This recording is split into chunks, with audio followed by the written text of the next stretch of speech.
Amém. Graça e a paz do Senhor Jesus, amados. Aleluia.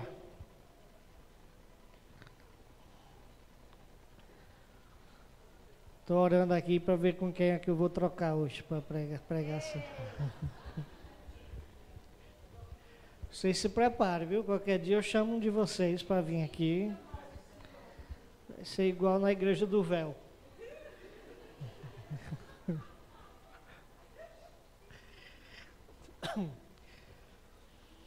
Amém, amados. Vamos tentar dar continuidade à nossa série de estudos a respeito da restauração das portas. Nós estamos na nossa quarta porta, não é isso? Ou é terceira? Qual foi a primeira? A porta das ovelhas. A segunda porta? Do peixe. A terceira? Porta?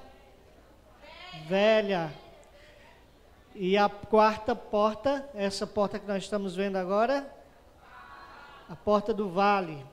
É a porta que todo mundo está gostando, né? Todo mundo gosta de passar, né? Por ela. Amém ou não?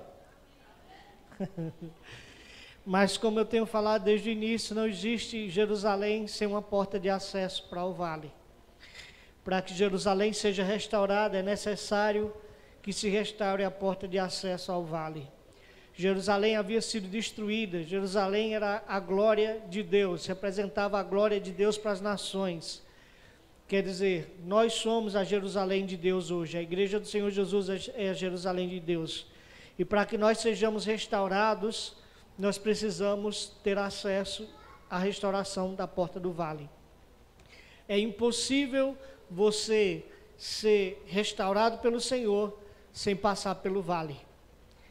Seria muito bom que fosse opcional, mas isso não é uma opção.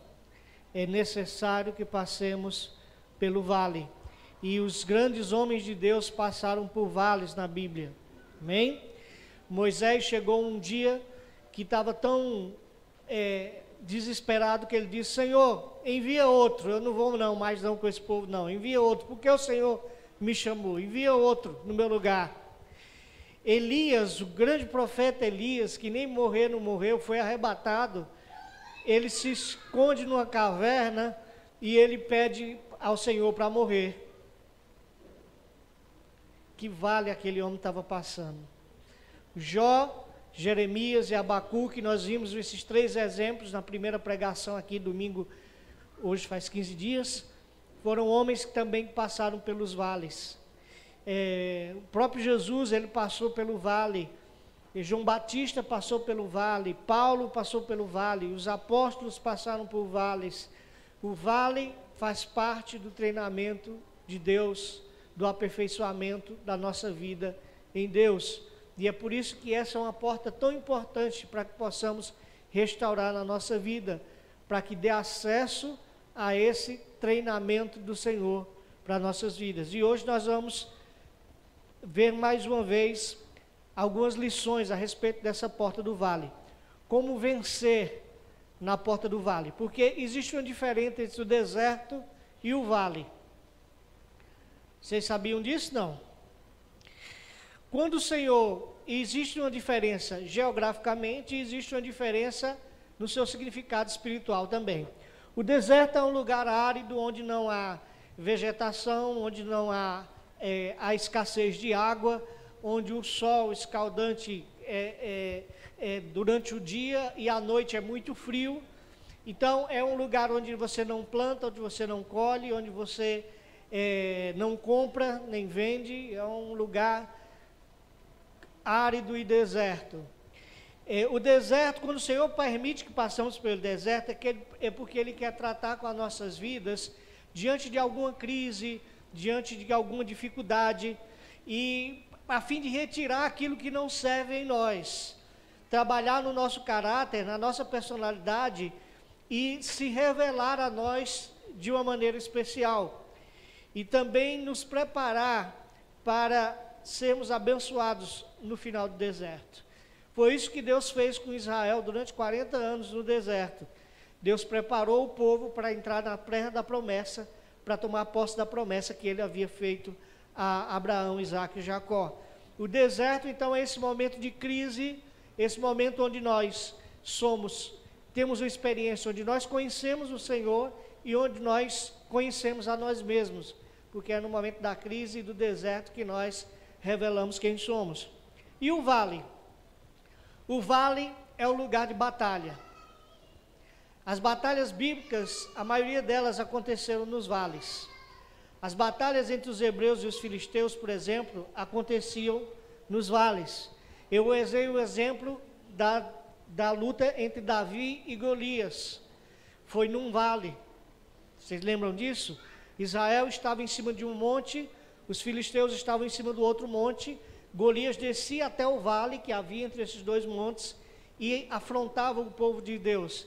Davi, vendo isso, ele desceu lá no vale e enfrentou o gigante e venceu o gigante. Existem muitas outras batalhas na Bíblia que foram vencidas no vale. E nós vamos meditar numa delas hoje, que se encontra em 2 Crônicas, capítulo 20.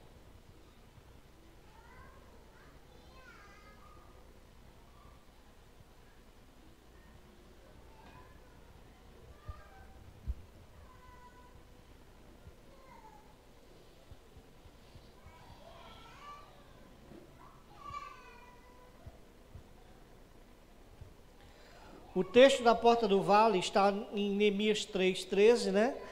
Que diz: a porta do vale reparou Anum e os moradores de Zanoa. Estes a edificaram e lhe levantaram as portas com fechaduras e os seus ferrolhos, como também 1000 côvados do muro até a porta do monturo. Então, nós vamos meditar nas lições que o Senhor quer nos ensinar através desse texto.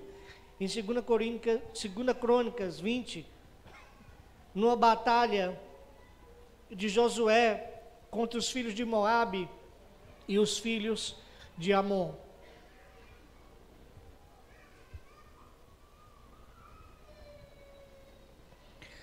É interessante que esses dois inimigos, eles descendiam do povo hebreu. Moabe era descendente das filhas de Ló, que pecaram com seu pai, cometeram incesto com seu pai, engravidaram dele, uma delas engravidou dele, e teve um filho que chamou-se Moabe, e daí nasceram os moabitas. Amon é descendência de Esaú, o filho de Isaque, que negligenciou a sua primogenitura e abriu mão da bênção do Senhor e da graça de Deus sobre a sua vida, transferindo assim para Jacó, o seu irmão. Então é interessante que esses inimigos que se levantaram contra o povo de Israel aqui em Josafá eram frutos de pecados do próprio povo hebreu. Então, queridos, na maioria das vezes quando nós estamos no vale, a nossa luta não é contra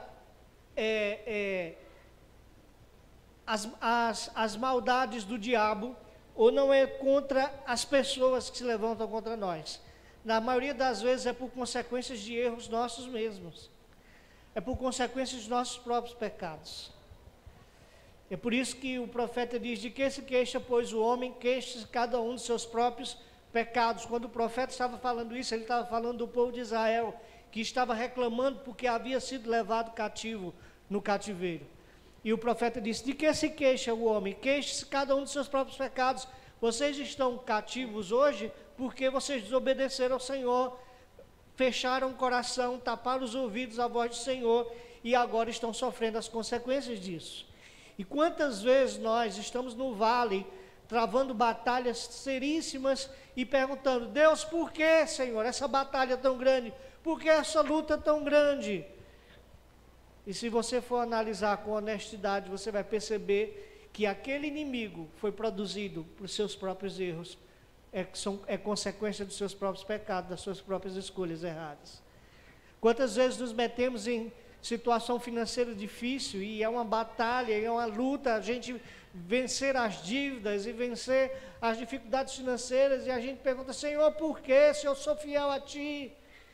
E aí, quando você vai olhar, você percebe quando você foi negligente nessa área. Você percebe que você gastou mais do que o que você tinha, você planejou mal, você utilizou de forma errada os recursos que Deus lhe deu, e você foi adquirindo inimigos nessa área que te colocaram no vale, numa batalha no vale.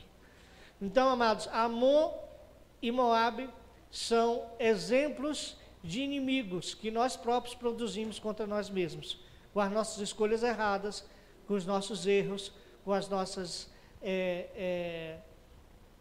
rebeldias. Então, fala o texto que sucedeu depois disso: os filhos de Moabe, os filhos de Amon, e com eles alguns outros dos amonitas, vieram à peleja contra Josafá.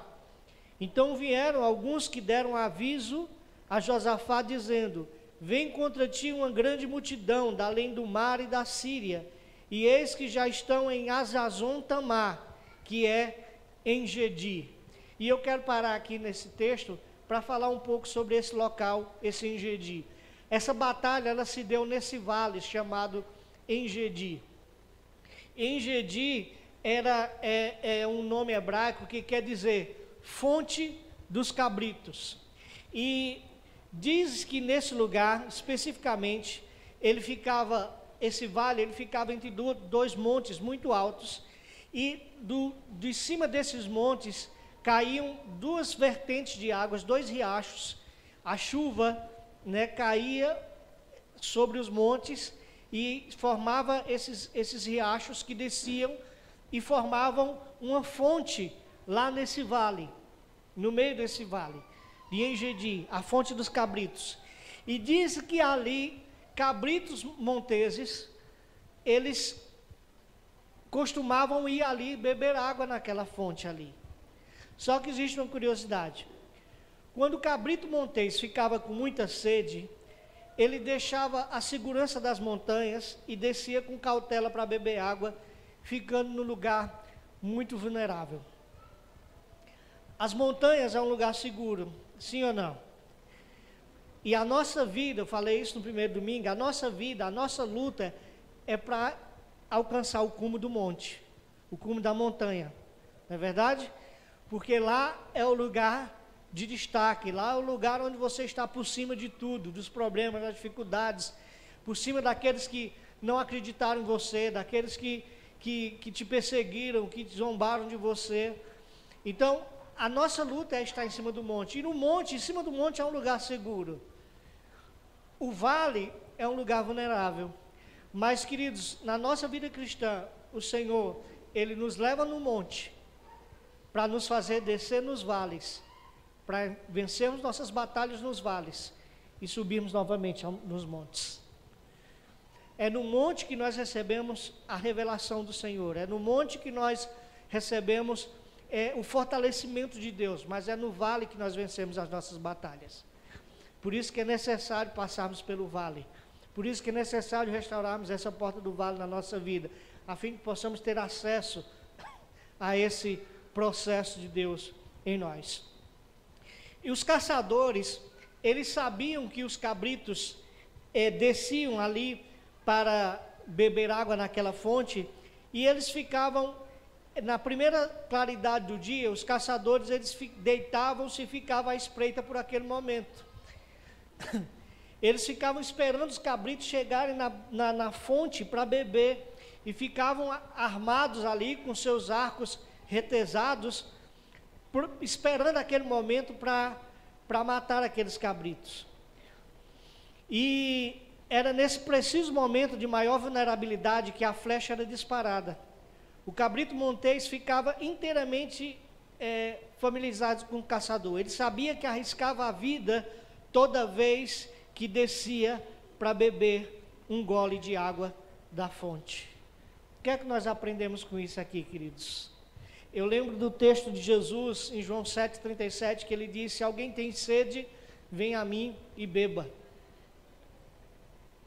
Queridos, quem se dispõe a beber água da fonte de Deus, tem que estar disposto a ficar vulnerável.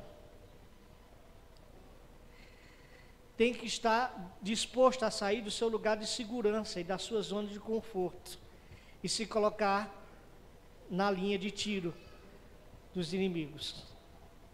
Em outras palavras, se você não quer encrenca com o inimigo, não mexa com ele. Faça um acordo com ele, diga: olha, eu não mexo com você, você não mexe comigo, a gente faz de conta que não se conhece e se ignora. Você acha que isso é possível? Ainda mais se você decidiu seguir a Jesus. Se você decidiu seguir a Jesus, você declarou guerra contra o maior inimigo da sua alma. E ele não vai te dar trégua, ele não vai ter peninha de você. O diabo, ele vai tentar matar, roubar e destruir sua vida o quanto ele puder.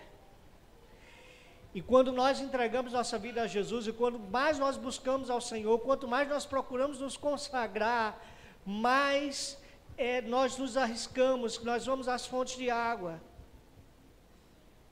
Ontem nós estivemos em Palmeirina, e no final da oração, nós fizemos uma oração de guerra, confrontando os principados daquela cidade, confrontando os espíritos malignos que regem aquela cidade e tudo, e lá no fundo eu dizendo: Senhor, por que eu compro essas brigas, Deus? Minha vida já não é tão atribulada o suficiente, por que é que eu fico cutucando o cão com vara curta ainda mais?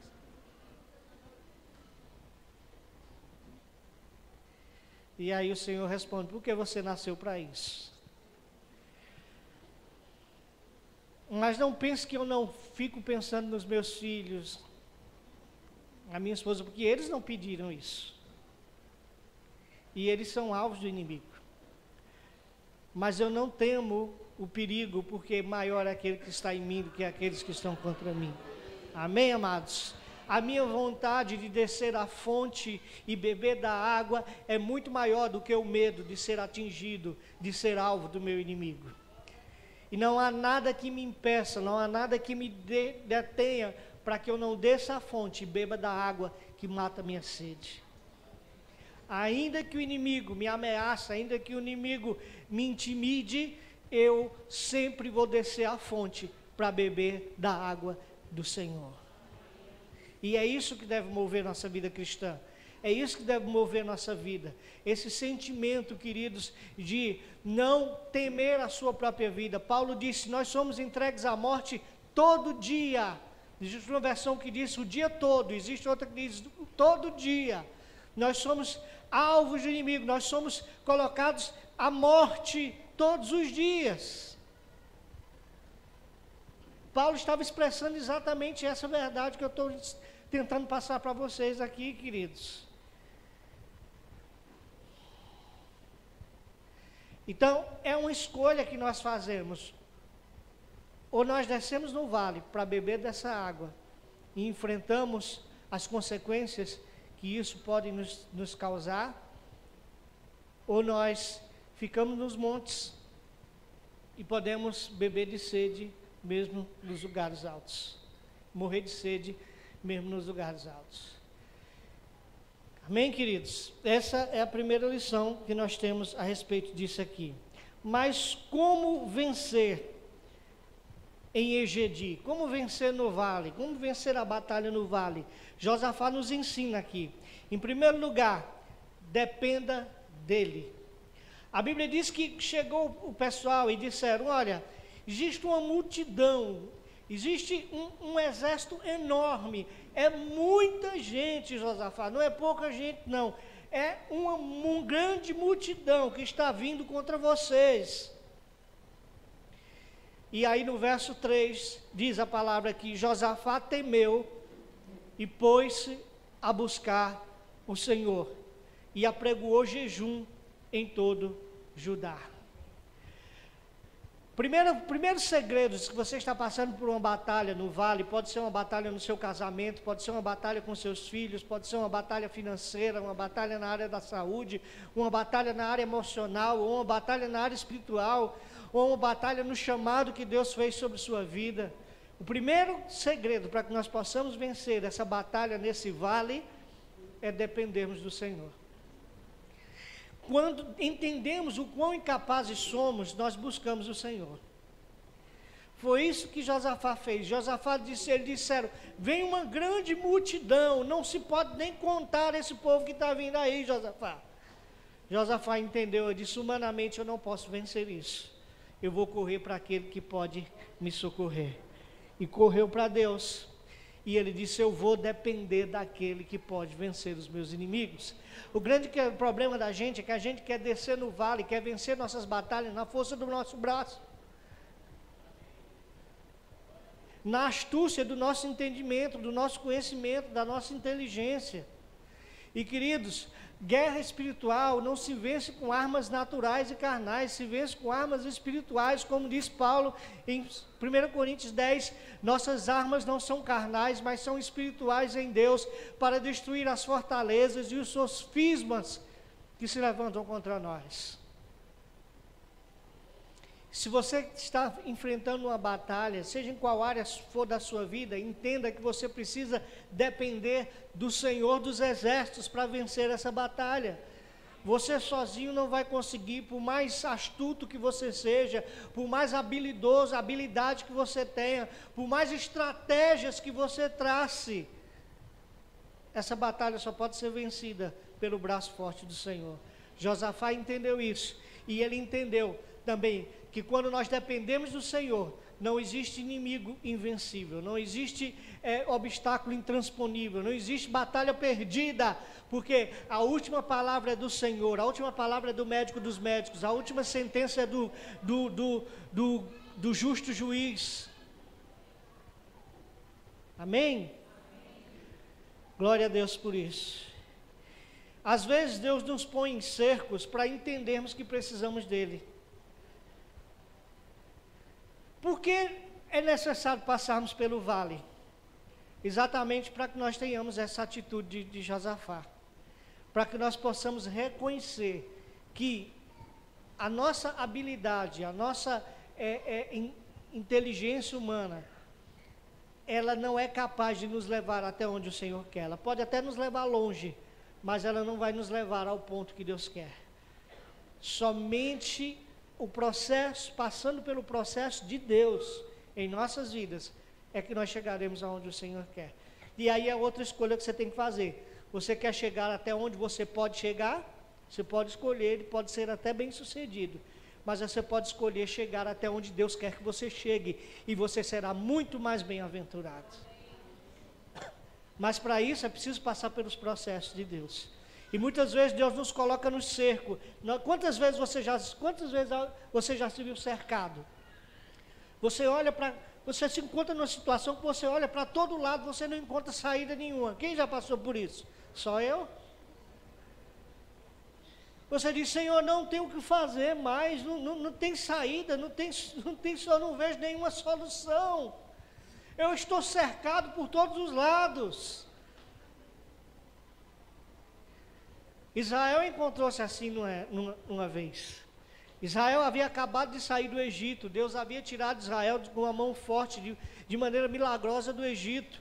E disse, saia do Egito, e deu a ordem para eles marcharem. Moisés chegou com o povo, mais de 1 milhão de pessoas, crianças, mulheres, velhos. Chegou na frente do Mar Vermelho, uma imensidão de água. Por trás havia os montes, de lado havia os montes, por trás vinha o exército de Faraó, que Faraó, arrependido de ter liberado o povo, saiu perseguindo o povo para matá-los e para trazê-los de volta. E aí Moisés disse, Senhor, eu estou cercado, não tem para onde correr, para frente tem o mar, do lado tem as montanhas, essas mulheres e essas crianças não vão conseguir subir essas montanhas, atrás vem Faraó, o que é que eu faço, Senhor? E qual foi a resposta de Deus?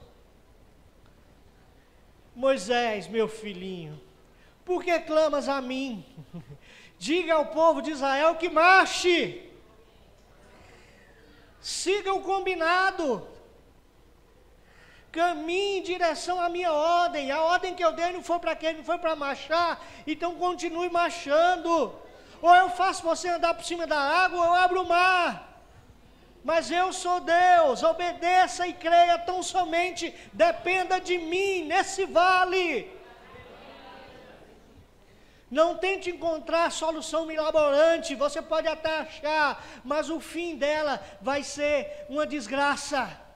Só existe uma saída para esse problema: você ouvir a voz de Deus e obedecê-la. Você confiar que Deus está no controle e seguir a ordem dele, por mais absurda que seja. Ele disse: diga ao povo que marche, mas tem o mar, toca nas águas, Moisés. Quando Moisés tocou nas águas, o mar se abriu um paredão de água de um lado do outro, e o povo atravessou a pé enxuto.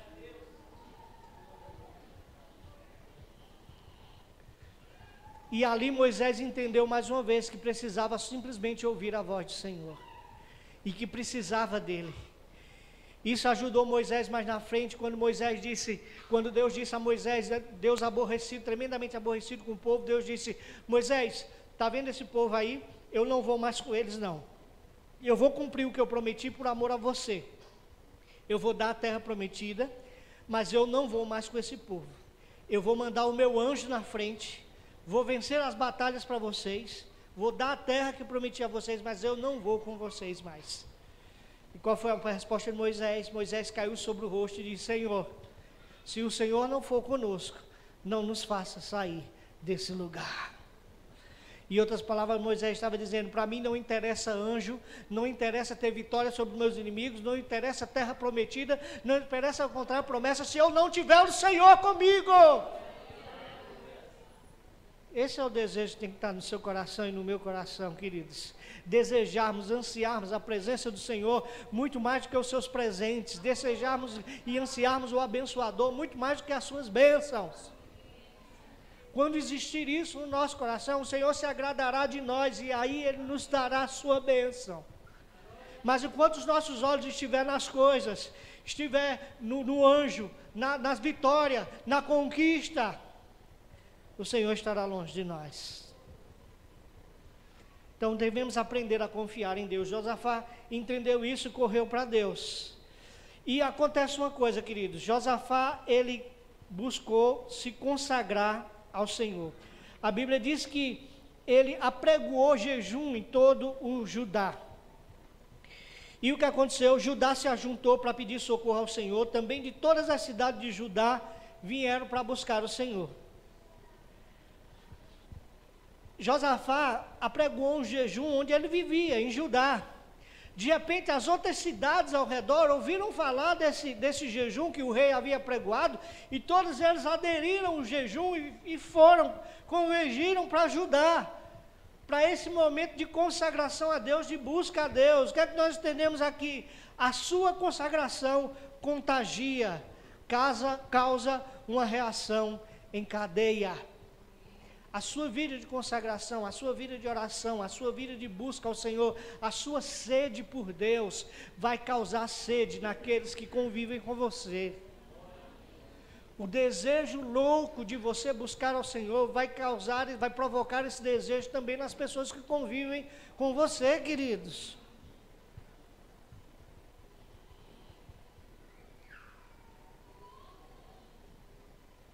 Não se engane. Muitas vezes o diabo tenta nos enganar, dizendo: olha aí, tua vida de consagração não está fazendo efeito nenhum. Quantos filhos desviados que se embrenham no mundo do crime ou das drogas, um dia se caem na real e dizem: e aconteceu uma vez comigo, eu evangelizando no carnaval em Belo Horizonte, e eu encontrei um rapaz muito drogado, e eu disse: eu posso orar por você? E ele disse: pode sim. E eu orei, e ele chorando, depois da oração ele disse: eu sei que você é a resposta de oração da minha mãe, porque todas as vezes que eu chego de madrugada em casa, drogado, bêbado, alterado, eu passo pela porta do quarto dela, eu encontro ela ajoelhada do lado da cama, orando e chorando por mim. E ali aquele rapaz entregou a sua vida a Jesus ali, e eu creio que o Espírito Santo continuou a obra na vida dele. Sabe, amados, a sua consagração nunca é em vão, a sua oração, o seu choro pela madrugada, o seu clamor. Quantos aqui são frutos de oração de alguém? São frutos do clamor de alguém pela madrugada? Eu sou fruto de oração da minha mãe. A Dilson é.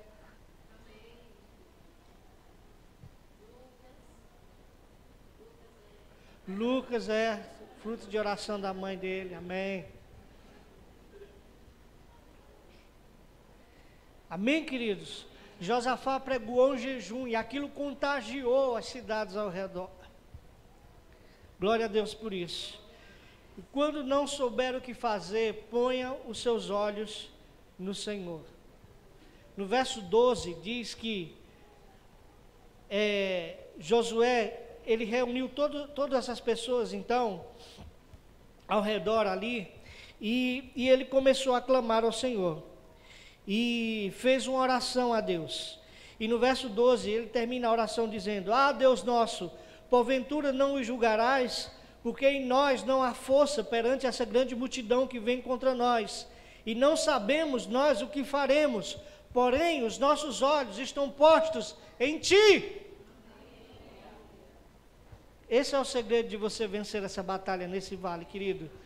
Colocar os seus olhos naquele que pode te dar a direção certa, naquele que pode te dar o livramento, naquele que pode te dar a vitória. Mas muitas vezes nós colocamos os nossos olhos nos nossos planos, na nossa astúcia, no nosso plano B. Se você serve ao Senhor, queridos, jogue a chave da porta de emergência fora. Não existe plano B. O Senhor não tem plano B. Ele só tem o plano dele. E aquele plano que ele vai cumprir, o plano B é nosso. E não foi dado pelo Senhor. Jesus disse: Eu sou o caminho, a verdade e a vida. Isso quer dizer que não existe outro caminho, não existe outra verdade, não existe outra vida fora Jesus. Não existe outra alternativa, não existe uma terceira via, não. Os seus olhos precisam estar no Senhor. Como disse o salmista: eleva os meus olhos para os montes, de onde me virá o socorro? O meu socorro vem do Senhor, que fez os céus e a terra. Amém. Talvez o salmista estava ali, olhando para baixo, cabisbaixo, contemplando seus problemas, suas dificuldades, e o Espírito fez com que ele elevasse os olhos sobre os montes, e ele visse a grandeza do Senhor, ele visse a imensidão do céu por sobre os montes, e ele disse: os meus olhos se elevam para os montes, e é de lá que vai vir o meu socorro. Ainda que você esteja no vale, eleva os seus olhos para os montes. Lembre-se de onde você encontrou o Senhor, lá no monte, e Ele estará com você ali embaixo no vale também. É de lá que virá o seu socorro. Amém? Então, em primeiro lugar, dependa dEle. Amém? Diga para o seu irmão aí do seu lado: dependa do Senhor para vencer a sua batalha no vale. Glória a Deus.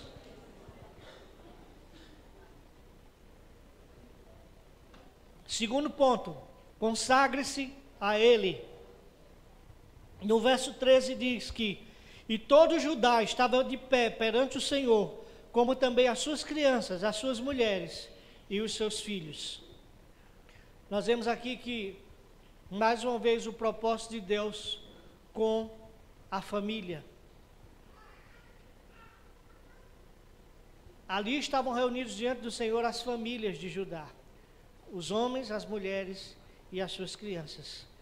O propósito de Deus é e sempre será com a família. É por isso que Ele tem tentado bombardear tanto, atacar tanto a família tradicional, a família bíblica, a família patriarcal, porque Ele visa destruir essa instituição divina que o Senhor instituiu para ser o instrumento da ação dEle aqui na terra. Porque antes mesmo que a igreja existisse, o Senhor formou a família. E uma igreja saudável é o retrato de famílias saudáveis. Uma sociedade estruturada é fruto de uma família estruturada e saudável. E o oposto é verdadeiro também. Uma sociedade desestruturada é fruto de uma família desestruturada. Uma igreja fria e apática é fruto de famílias frias e apáticas que não têm relacionamento com o Senhor. Então, o propósito de Deus é com a sua família.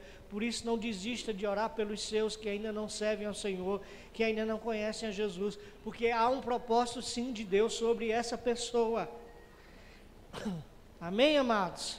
E você pode sim pagar o preço de salvação por essa pessoa, até que o Espírito Santo a incomode e ela venha aos pés do Senhor Jesus como você.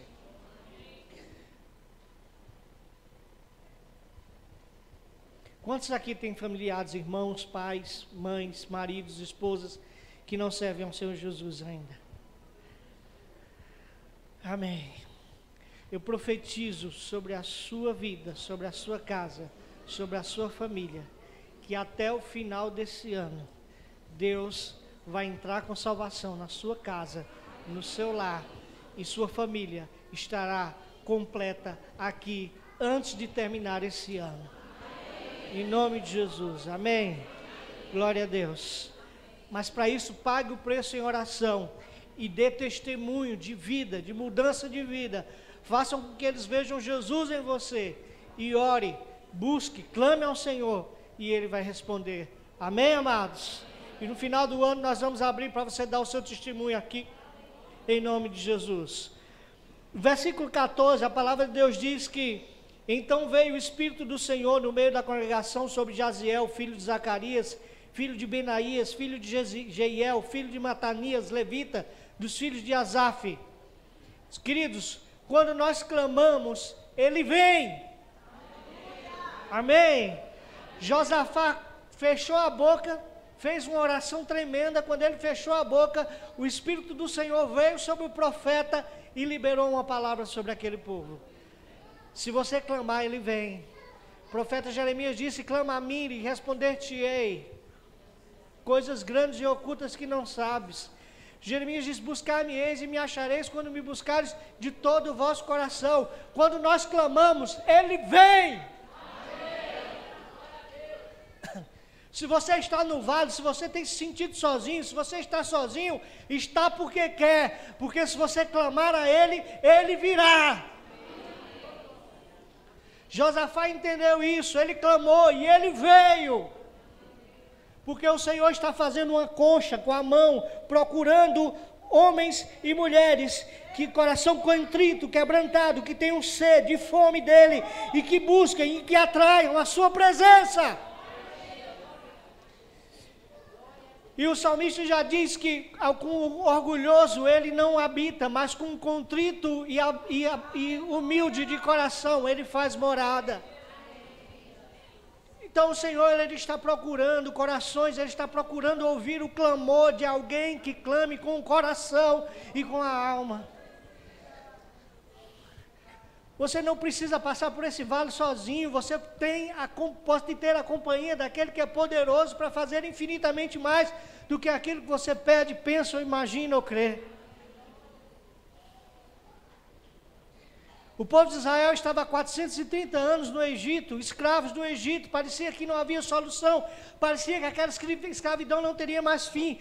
De repente Deus desceu e veio para até Moisés, e havia uma sarça que se ardia no cima daquele monte, e Deus disse a Moisés: Moisés, eu vi o sofrimento do meu povo, ouvi o clamor deles, e desci para livrá-los.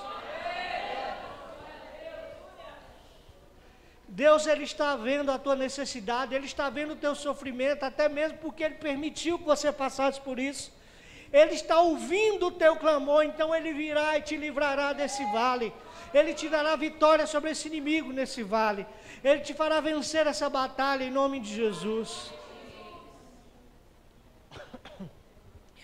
Josafá clamou, Judá clamou e o Senhor veio.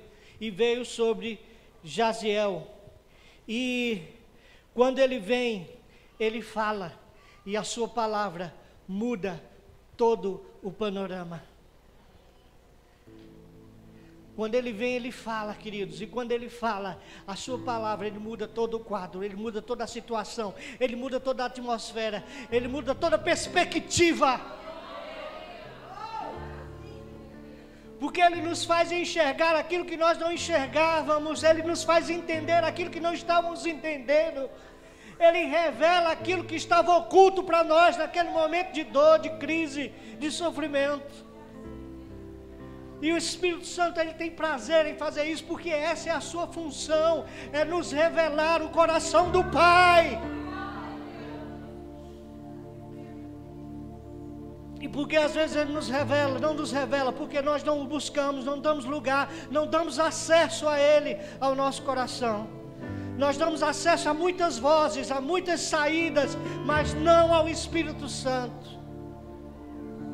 E quando você coloca o seu joelho no chão, bota a cara no pó e clama, e as suas lágrimas regam a terra, o clamor sobe aos céus, e ele vem na forma de uma palavra, de uma sentença de Deus sobre a sua vida.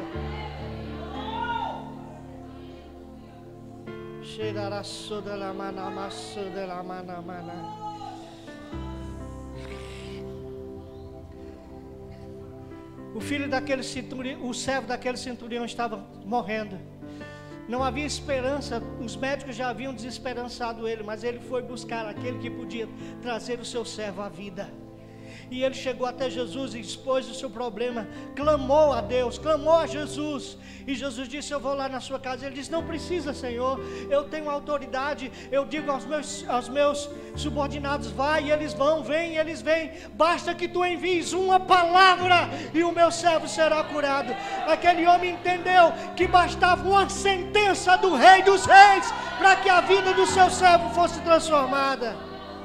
Existe uma sentença de Deus para ser liberada dos céus nessa noite sobre a tua vida, sobre essa tua causa, sobre esse teu problema, sobre essa dificuldade, sobre essa crise que você está passando.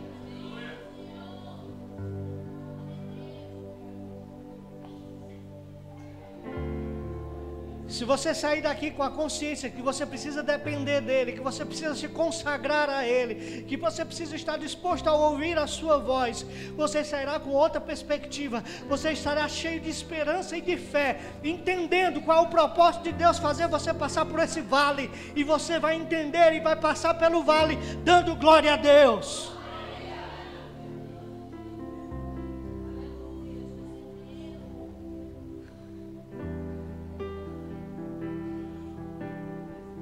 O vale não é opcional, mas a forma como você passa por ele é uma escolha sua. Você pode passar murmurando, reclamando, sofrendo, esticando o processo, ou você pode passar por ele dando glória a Deus, louvando ao Senhor, entendendo o propósito e cantando o hino da vitória do outro lado. A escolha é sua. Josafá escolheu passar por aquele vale, por aquela batalha, naquele vale, dando glória a Deus. E a palavra do Senhor veio sobre aquele povo. E quando ele vem, a sua palavra muda tudo. Jaziel disse: dai ouvidos todo Judá, e vós moradores de Jerusalém, e tu, ó rei Josafá, assim o Senhor vos diz: não temais, nem vos assusteis, por causa desta grande multidão, porque a peleja não é vossa, senão de Deus. Quando Ele vem, Ele nos faz lembrar de a quem nós pertencemos, e isso muda toda a perspectiva, isso muda todo o quadro, queridos. Isso põe em retirada todo o medo, todo o temor, toda a angústia de morte, porque você entende: se for para a morte, eu vou para a glória, eu vou estar com Ele, que é infinitamente melhor. Se for para eu viver, é para eu glorificar o nome dEle e testemunhar do seu livramento. De todo jeito eu saio lucrando nesse negócio.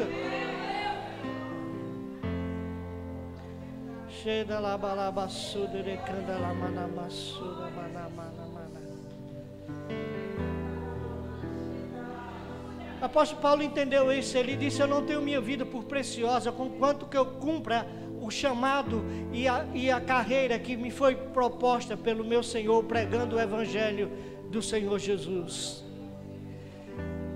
Por isso que ele dizia: eu sou entregue à morte o dia todo e todo dia, porque eu não tenho medo de morrer, porque eu não tenho a minha vida por preciosa. Eu encontrei algo que é muito mais precioso, é viver intensamente para o Senhor Jesus.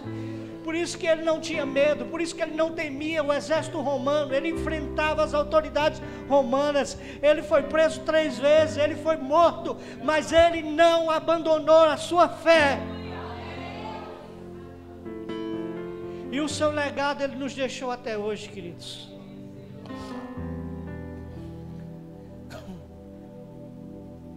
Quando clamamos, ele vem. Quando ele vem, ele fala e a sua palavra muda tudo.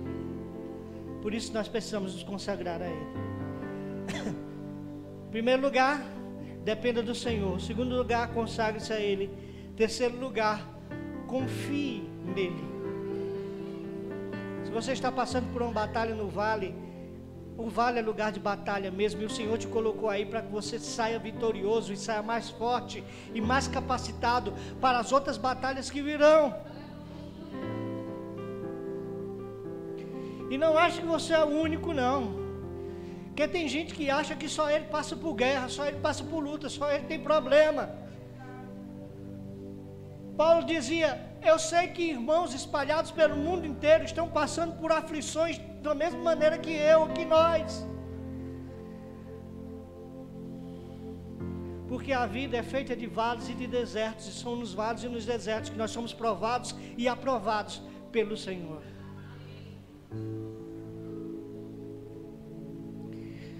O verso 17, o Senhor diz: nessa peleja não tereis de pelejar, parai, está em pé e vede a salvação do Senhor para convosco, ó Judá e Jerusalém. Não temais nem vos assusteis. Amanhã saí-lhes ao encontro, porque o Senhor será convosco. Basta tomarmos nossa posição de filhos e adoradores e nos mantermos firmes nela, que veremos o salvamento do Senhor. O Senhor disse: Josafá, se você confia em mim, não tema nem se assuste, não tema essa grande multidão que é muito maior do que o seu exército. Simplesmente se levante e vá contra eles, porque eu estou com vocês. E foi isso que Josafá fez. Amanheceu o dia de manhã, ele deu ordem ao seu exército e marcharam ao encontro do inimigo. Porque Josafá creu que a palavra do profeta era a palavra de Deus.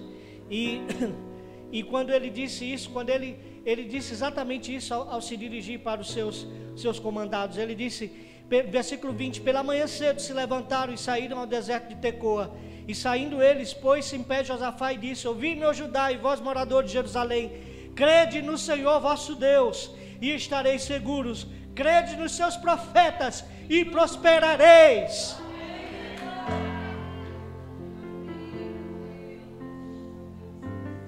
O problema é que nós escolhemos acreditar em quem não tem crédito nenhum, em quem não tem nenhuma ligação com Deus para trazer a sentença do Senhor para nossas vidas. Nós preferimos acreditar na vizinha fofoqueira, precisamos acreditar no parente negativista, que vem sempre com a palavra contrária para minar a sua fé. Nós preferimos acreditar nos noticiários dos jornais mentirosos e sensacionalistas. Tem crente que acredita até em horóscopo. Existe de tudo, meu irmão.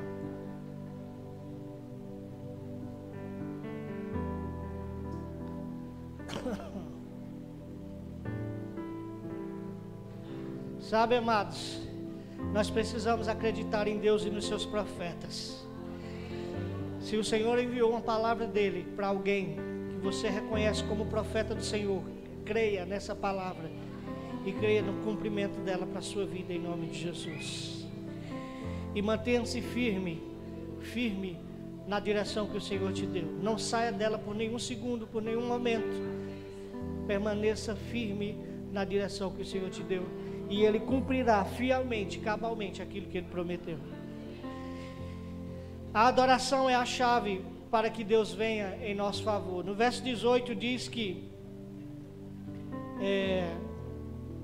então Josafá se prostrou com o rosto em terra, e todo Judá e os moradores de Jerusalém se lançaram perante o Senhor, adorando o Senhor. Antes de saírem para a guerra, eles adoraram o Senhor. E no verso 21 ele diz: e aconselhou-se com o povo e ordenou cantores para o Senhor, que louvassem a majestade santa, saindo diante dos armados e dizendo: louvai o Senhor, porque a sua benignidade dura para sempre.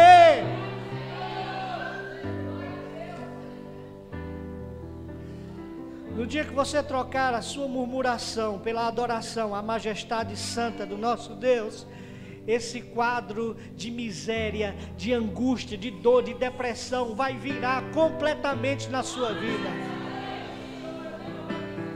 Esses inimigos que te oprimem, esses inimigos que te massacram, esses inimigos que te fazem de capacho, vão bater em retirada, eles vão ser desbaratados, vão ser confundidos um a um e vão sumir da sua vida. Você vai procurar eles, vai dizer: cadê? Eu não estou mais achando. Glória a Deus, deixa eles para lá.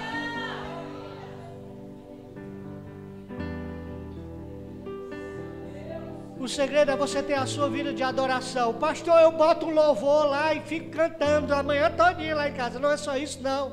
A adoração não é a canção que você entoa ao Senhor. A adoração é um estilo de vida, de gratidão, de serviço, de adoração, através das suas atitudes, dos seus pensamentos, das suas palavras. Não adianta você cantar cânticos de adoração lindíssimos aqui ao Senhor e sair lá fora e falar palavras contrárias àquilo que Ele tem dito para você, falar palavras de negatividade, falar palavras de incredulidade, ou agir contra os princípios de Deus, porque a sua vida não está adorando ao Senhor. Enquanto você está quebrando seus princípios, você é tudo menos um adorador.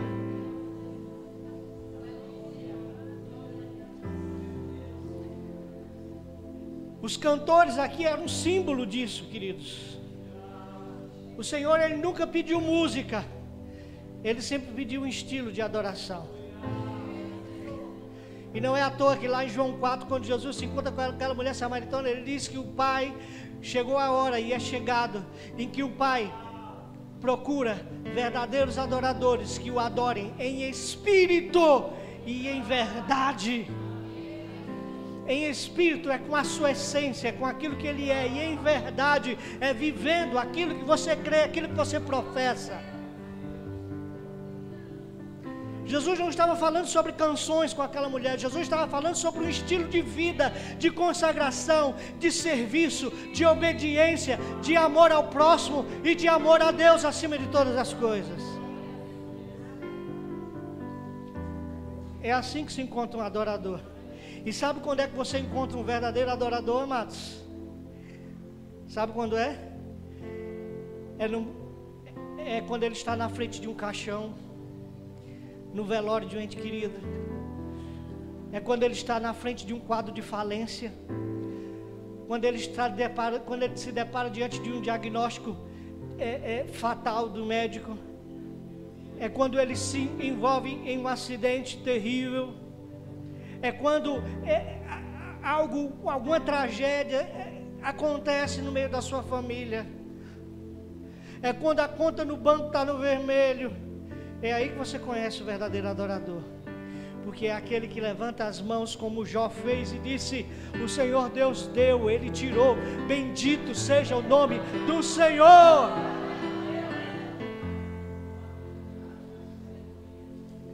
É nesses momentos que aparecem aqueles que dizem como o salmista: por que estás abatida dentro de mim, ó minha alma? Espera no Senhor, confia nele, porque eu ainda o louvarei ao Senhor e Deus meu. Eu estou passando por esse vale, os inimigos são muitos, eles me cercaram, eles me ameaçam, eles me intimidam, mas eu ainda louvarei ao meu Senhor, porque Ele me livrará.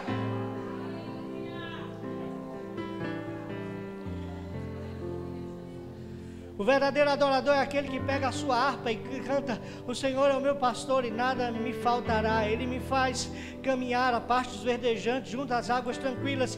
E ainda que eu passe pelo vale da sombra da morte, não temerei mal algum, porque Ele está comigo. A sua vara e o seu cajado me consolam. Cheira lá balabassuda de canta lá soda mara. Oh,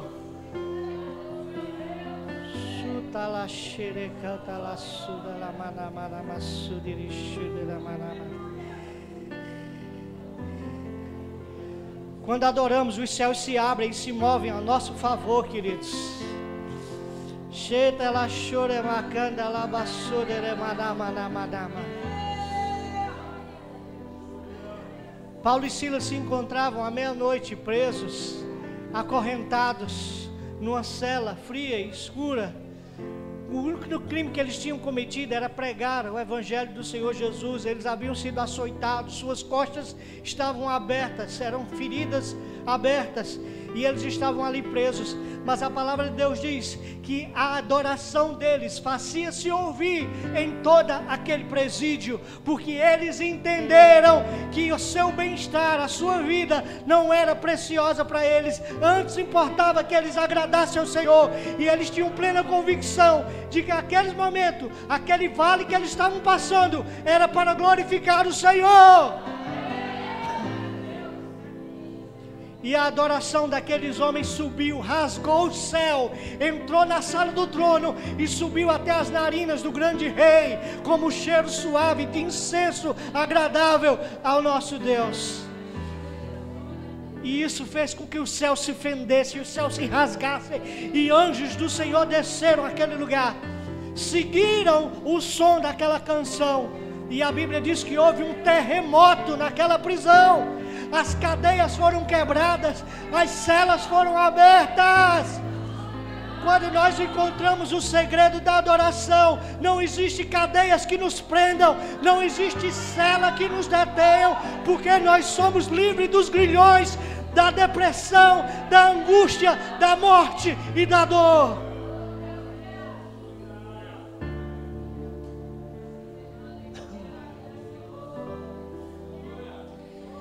Cheira balabassure canta la manamana.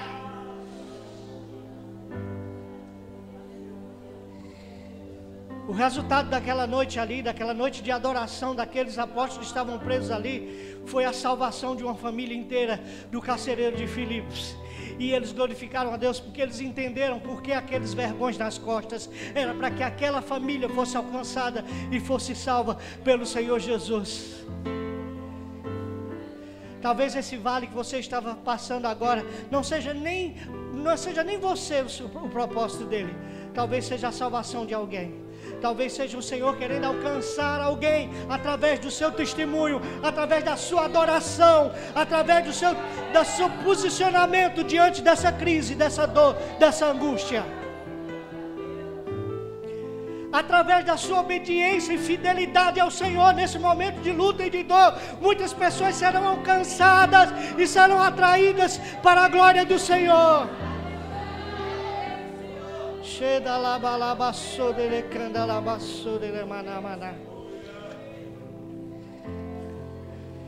Esse vale não vai transformar só a sua vida. Esse vale vai transformar a vida de muitos que te cercam, de muitos que estão testemunhando e que estão vendo a tua dor e o teu sofrimento. Eles entenderão e reconhecerão que o teu Deus é Deus de verdade e se renderão ao seu senhorio.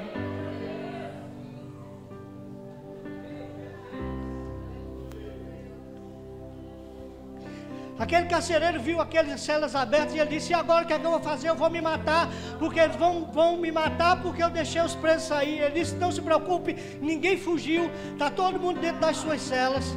E ele disse: o que eu farei? E ele disse: crê no Senhor Jesus e será salvo tu e a tua casa. Naquele momento de angústia, de dor, de sofrimento, Paulo não pensou em si mesmo. Paulo, ele podia ter pedido: me deixe ir embora, eu quero ser livre dessa prisão. Não, ele pensou no carcereiro. E ele disse: crê no Senhor Jesus, será salvo tu e a tua casa. Paulo, ele pensou na família daquele carcereiro, naquele momento do vale. Isso é uma vida desprendida de egoísmo e de orgulho e de altruísmo.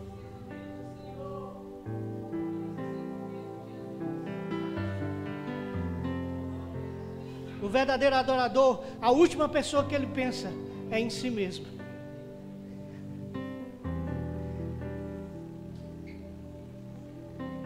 A última pessoa que ele se importa é com o seu bem-estar. Porque o verdadeiro adorador, ele consegue captar o coração, o sentimento do coração de Deus. A maior canção de adoração não foi cantada em nenhuma igreja, em nenhum estádio, em nenhum clube, em nenhuma casa de show. A maior canção de adoração foi entoada na cruz do Calvário, quando Jesus disse: Pai, em tuas mãos entrego o meu espírito, tudo está consumado. Aquele sacrifício ali subiu como cheiro suave e agradável até o Senhor, e o Senhor aceitou o sacrifício do seu Filho, e aquele sacrifício, aquela adoração, ela serviu para remir os nossos pecados e salvar a humanidade que estava perdida.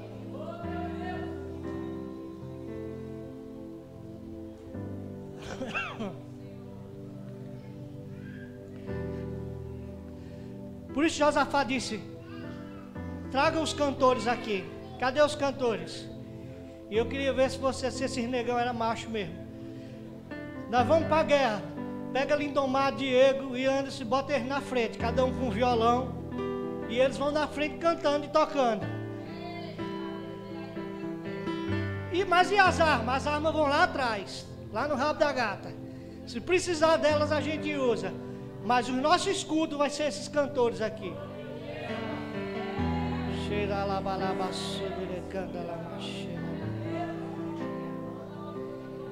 E foi assim que Josafá foi para a guerra. Em primeiro lugar, dependa dele, consagre-se a ele, confie nele, e por fim, desfrute dele.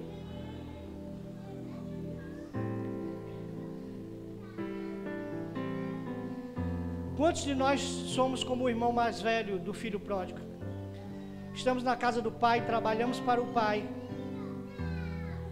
procuramos fazer tudo certinho, mas não desfrutamos do privilégio de sermos filhos do Pai. Não conseguimos nos deleitar na graça e no privilégio de sentarmos à mesa do Pai, de desfrutarmos dos seus bens e das suas bênçãos e das suas dádivas como se fossem nossas. Porque nós temos mentalidade de escravos, simplesmente de servos e não de filhos. Deus quer transformar o nosso vale do medo em vale de bênçãos. Foi isso que ele fez no verso 26.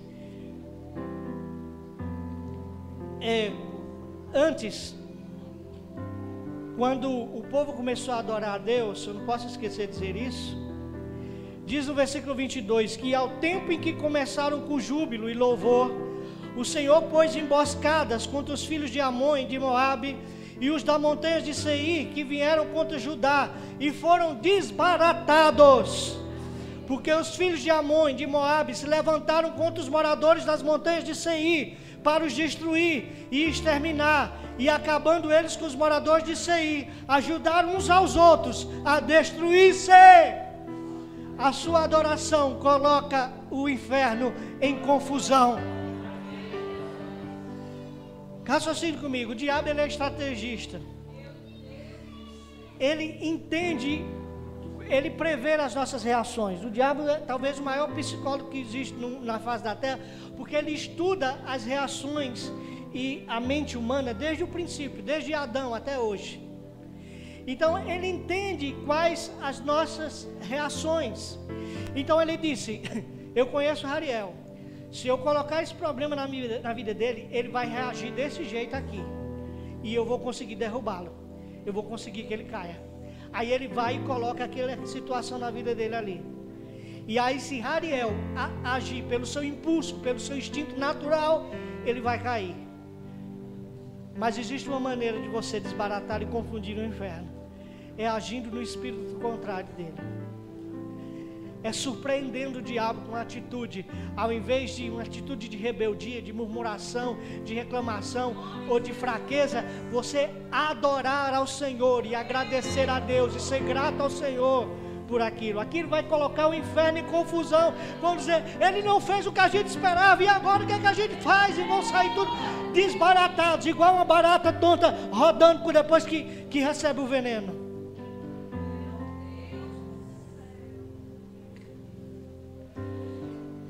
É por isso que quando o diabo levantar alguém para provocar você, ao invés de você responder na mesma altura, você diz, querida, Jesus te ama, eu também. Você é muito preciosa para a minha vida.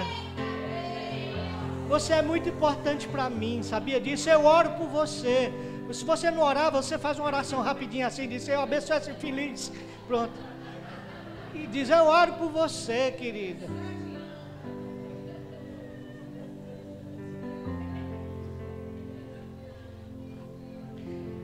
Aquilo ali vai desarmar o diabo completamente. Vai ou não vai? Foi isso que Jesus fez com aquela mulher pecadora. Os judeus, os mestres da lei, pegaram uma mulher em adultério, levaram a mulher para Jesus e disseram, Senhor, mestre, a lei de Moisés diz que nós devemos apedrejar essa mulher até morrer. Ela foi pega em adultério. O que dizes tu? Se ele dissesse, não apedreje, eles estavam dizendo, você está desobedecendo a lei de Moisés, tem que ser preso, tem que ser condenado à morte. E se ele dissesse apedreja, eles iam dizer, onde está o amor que você prega? Jesus não era bobo nem nada, ele não ia entrar no jogo do inimigo. Queridos, não entre no jogo do inimigo. Não meça forças com o inimigo. O inimigo, ele quer que a gente meça força com ele. Nós não temos que medir forças com o inimigo. Fulano está falando de mim, levantou uma calúnia comigo, eu vou lá, eu vou contratar um advogado, vou ligar para Cadu, vou dar parte dessa infeliz.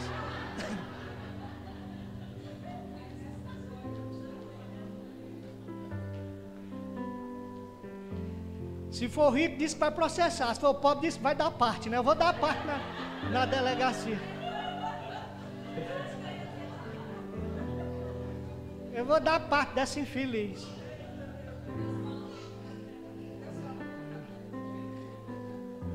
Amados, é isso que o diabo quer, que você meça forças com ele. Quando nós ouvimos pessoas que estão falando conosco, estão falando de nós, estão armando contra nós, estão sendo desleais conosco, eu digo, Aline, não meta a mão, Aline, deixa para lá. Eles mesmos vão se destruir entre eles mesmos. Esse inimigo que tem se levantado, ele está esperando que a gente meça forças com ele. Nós não vamos medir forças com o inimigo. Do mesmo maneira que ele se levantou, eles vão cair, porque nós permaneceremos na nossa posição de adoradores, e isso vai causar uma confusão dos infernos, lá no inferno dele mesmo. Vão ficar tudo endemoniado lá no inferno, se mordendo uns aos outros lá.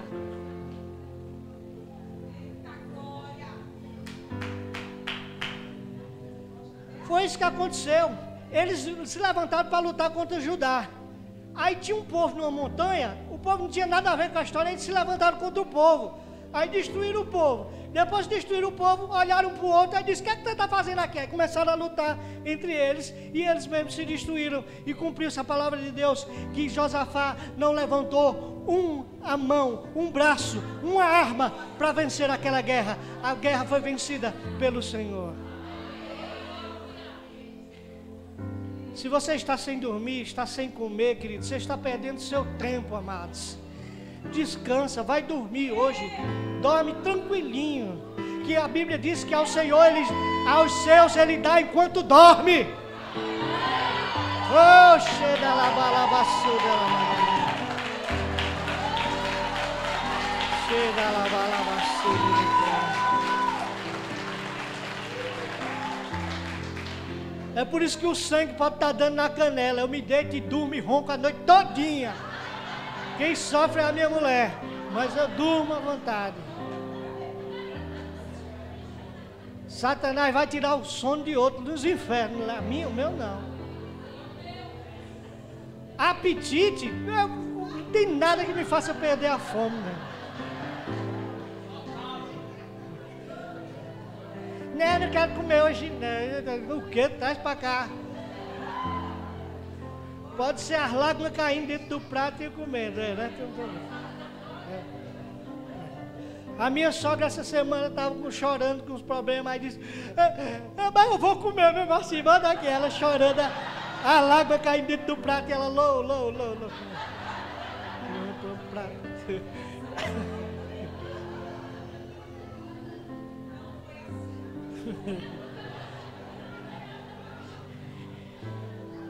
Amados, existe um segredo em Deus. É uma frase muito manjada, mas é verdade. Quanto maior a batalha, maior a... Amém. Olha o que aconteceu no verso 25. Vieram Josafá e o seu povo para saquear os despojos e acharam neles fazenda e cadáveres em abundância, como também objetos preciosos, e tomaram para si tanto que não podiam levar mais. 3 dias saquearam o despojo, porque era muito. Quanto maior forem os nossos inimigos, maior é o despojo recolhido. Os despojos de guerra era aquilo que os inimigos deixavam. Depois de morto, eles não iam precisar mais daquilo. Então eles iam lá, pegavam as pedras, as peças de ouro, de prata que eles tinham, pegavam as túnicas, as roupas, as capas bonitas que eles tinham, pegavam as armas que eles tinham poderosas e tomavam conta. Era o despojo, era a recompensa de guerra. Então, amado, quanto maior a batalha, maior vai ser sua recompensa, maior vai ser o despojo, maior vai ser a conquista.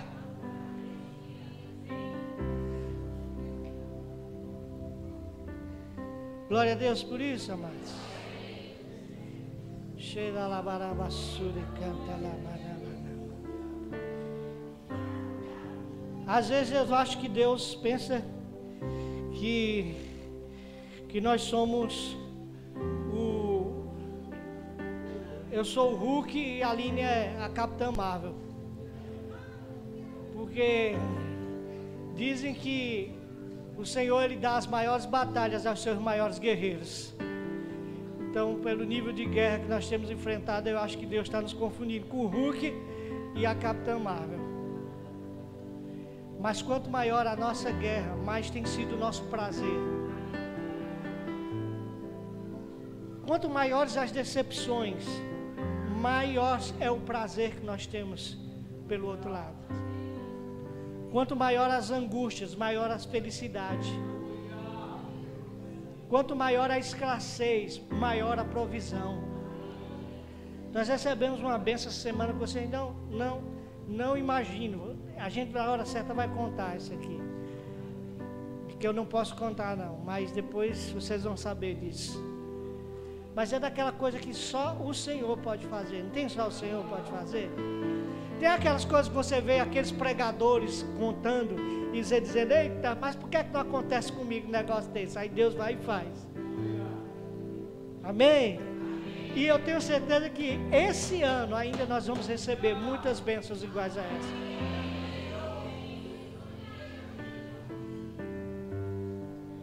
Porque à medida que o Senhor for restaurando as portas, os muros vão se fechando, as brechas vão sendo tapadas, e a glória do Senhor será totalmente restaurada em nossas vidas.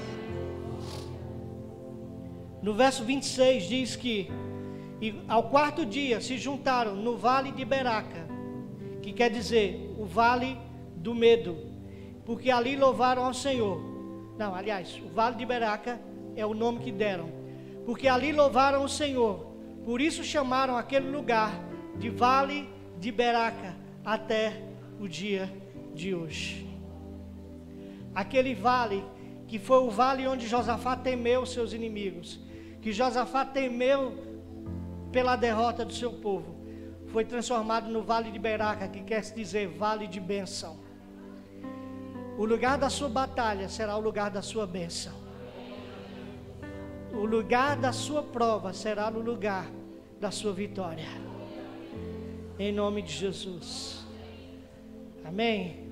É nesse mesmo lugar onde você está sendo provado que o Senhor te honrará, que o Senhor colocará você em triunfo e fará você subir a montanha novamente, com a posse da sua vitória, em nome de Jesus. Para grandes batalhas, Deus tem grandes vitórias. E ao restaurarmos a porta do vale, que nós vamos poder desfrutar dessas batalhas e dessas vitórias. Se você não permitir que Deus restaure essa porta na sua casa, no seu muro, você não vai poder desfrutar dessas batalhas nem dessas vitórias. E não vai estar pronto para tomar posse da conquista da terra que o Senhor te prometeu, ou das promessas que o Senhor fez sobre a tua vida.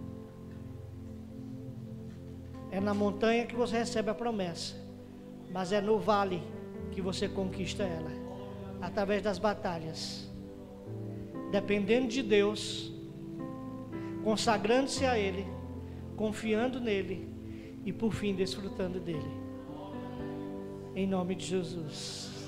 Amém? Se você foi abençoado com essa palavra, fique de pé, vamos adorar ao Senhor. Levante-se adorando a Deus.